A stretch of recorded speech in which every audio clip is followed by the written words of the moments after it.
ee ugu wasakhda badan adduunka.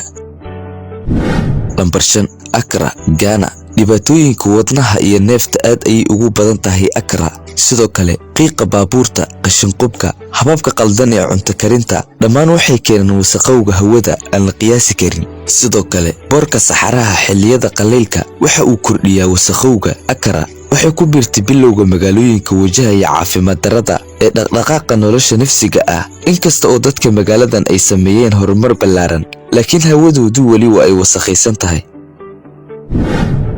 Lambar 4 Kabul, Afghanistan. ku dhawaad 3,000 oo qof ayaa ku dhimatay Kabul sanad walba, taasoo sabab u ah cudurrada sanbabada oo ay keento wasakhowga hawada. heerka wasakhowga hawada ayaa ah khatarta ugu badan Kabul, sababtuna ay tahay isticmaalka shidaalka tayada hoose, dhuxusha cayriinta ah, iyo xitaa caagadaha. waxaa intaa dheer, ma jiro dhul kayn ah oo ku filan magaalada dhexdeeda, sidaa darteed ma jirto difaac loogu talagalay khatarta kaarboonka qiiqa ah ee socda.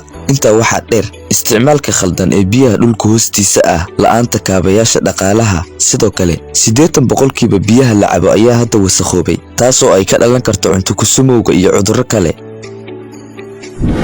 Lambar 3 Faridabad, India. magaalada dayax-gacmeedka u ah Delhi waa Faridabad. waxay leedahay goobo badan oo isugu jira dhismooyin, wadooyin waaweyn, iyo mashaariicda dayactirka. sababtoo ah magaaladan waa xarun warshadeed, waxay isku darsatay waxyaabo badan oo wasakhaysan sida biraha culus, bacyaha gubanaya, caagado. sidoo kale dhulka bannaan wuxuu kordhiyaa kaarboonka qiiqa ah ee magaalada. baabuurta qadiimiga ah ee magaalada ayaa iyaguna kordhiyay wasakhowga hawada. wasakhowga hawada Faridabad ayaa 25 jeer ka badan magaalooyinka kale ee dalkan.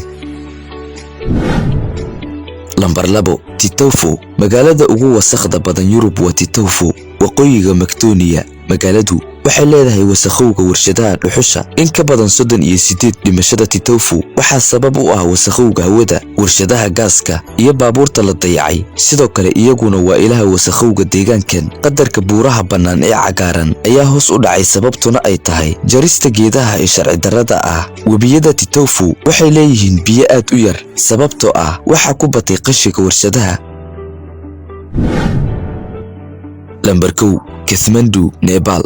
Kathmandu waa magaalada ugu wasakhda badan 2023, sababtuna ay tahay koritaanka qashinka aan qorshaysnayn. webiga Bagmati ee Kathmandu aad buu u wasakhaysan yahay, sababtoo ah kuma filna tashiilaadka lagu nadiifiyo biyaha wasakhda ah, iyo dadka oo aanba ku baraarugsanayn. wasakhowga hawada iyo sanqadhku waxay sababaan dhimasho. dadkan badi waxay qabaan cudurro waqti dheer ah sida sankarowga, cudurrada wadnaha, iyo cudurrada sanbabada. waxaas oo dhan waxaa sabab u ah qashinka iyo wasakhowga hawada.